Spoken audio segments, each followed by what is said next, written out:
attracted or tuned in to that experience of taking out those £5 notes, and it's like non-locally connected.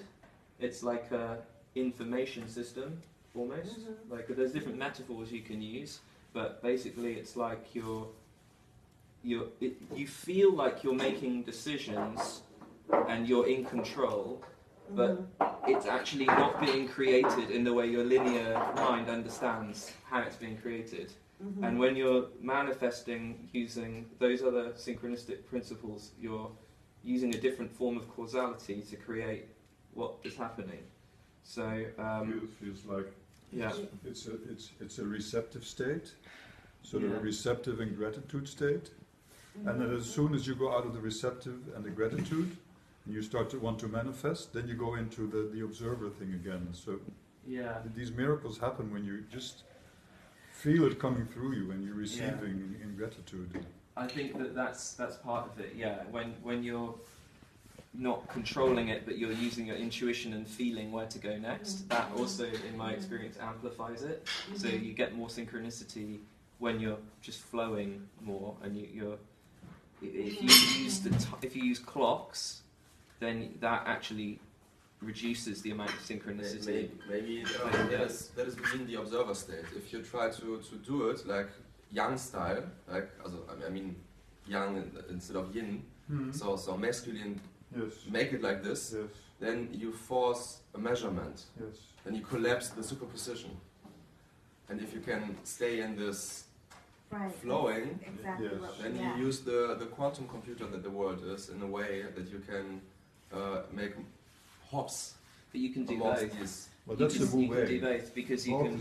Well, it's like the triangle and the circle becoming the spiral, right? The masculine and the feminine becoming something that transcends the whole polarity, and you can live in that state, or you can go between them. Because, like, I guess what I did, I was like sort of focusing it, masculine energy, and then letting it go. And then it appeared down there. So it's like it's the balance at the right point, the right energy. Right. So you put the attraction, the experience. You created the experience. Yeah. But then you did let it go. So it happened. I did. But then what about the levels of if, like, sometimes the experience won't be created, right? But sometimes. Or is it always created and then sometimes we just don't see it because we're unconscious to look for it? Does that make sense? It depends on the level of... Because if it's always happening now... Well, then we need to stop using verbs.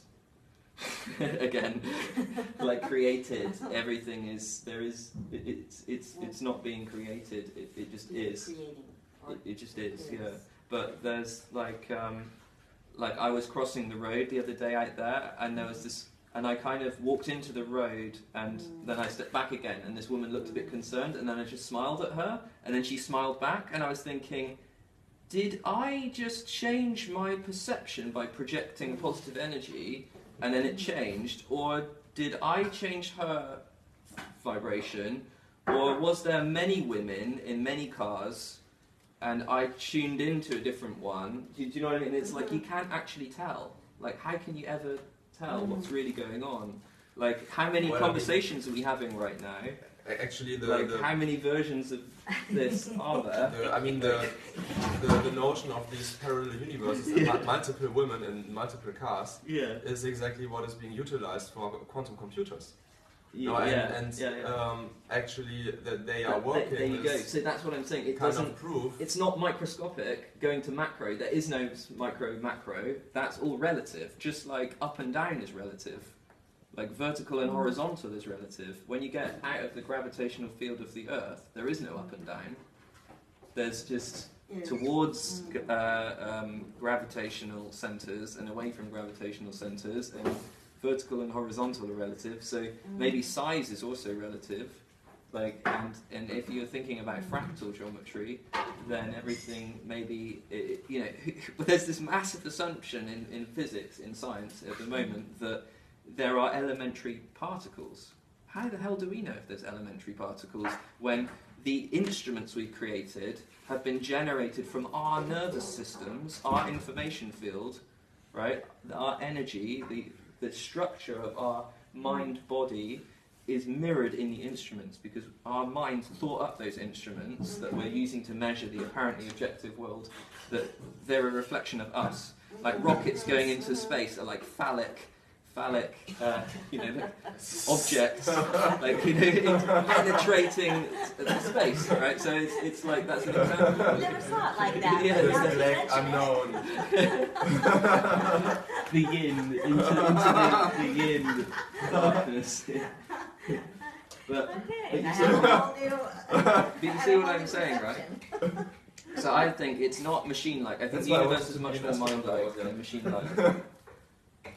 But I think the universe is much more mind-like than machine-like. But if we think it's a machine, it looks like a machine. And if we think it's like a mind, it looks like a mind. I mean, And that to me is more mind-like. So one kind of envelops the other, but maybe not. Maybe there's like so many ways of... but that's why the real Yeah. stuff, the universe is made of other particles, but is software, ideas. I mean, as Platon said, or as, I mean, But even that's a holons. metaphor. But even that is just mouth noises and metaphors and thoughts, right? Yeah, so I how mean, do we we can, know? we can It's only just- we can only exchange Yeah. words and Yeah, sounds yeah. right now. But it feels like we're in a bubble. We're in a bubble of consciousness, having an experience. And to me, that's the most fundamental thing we can arrive at, because that's the only thing we know. The only thing we know is now, what we're experiencing now. So to me, it makes sense to say that's what it's made of. It's made of experience. It's made of consciousness. And therefore, the whole scientific narrative of measuring things like elementary particles is all just a story.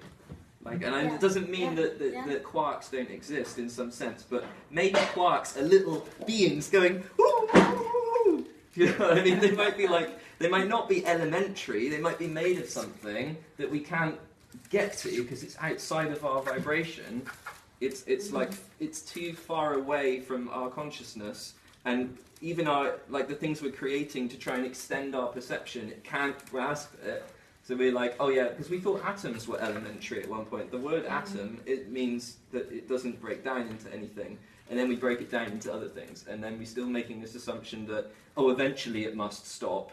Like, and it breaks down to elementary particles. But maybe it's just infinite. Maybe it's infinite going in, and then you come back to where you were, and it goes round, and there's just like, it's not like, it's just... like an information system is the best metaphor we have right now. A simulation, a Yeah. stage, Yeah. experience. Yeah. So something that is constructed, that is made exactly for this, to be experienced. So Yeah. that it calculates this experience, and then we indulge in this experience. We consume it. Yeah. Because outside of it, it's just vibration, right, or frequency, that maybe we don't even, maybe there's much more than we can even see Definitely. going on out there. Oh. We have very small consciousnesses. Maybe there's a whole nother consciousness around our consciousness. Oh, another holo. Well, that's Maybe that's the it's trickster thing. Yeah, There's infinite always- tricksters. There's always a trickster behind the trickster. And the trickster is the one who is setting up this scene, who is creating this simulation. And in the moment you understand and you see the trickster, then you see the trick, and then it dissolves in front of your eyes, and then you're like level up, and then again there's a new trickster, and a new perception, a new reality, a new thing in front of you. Can we trust the trickster, or is that the trick to trust the trickster? I don't know, it depends on the trickster. There are so many.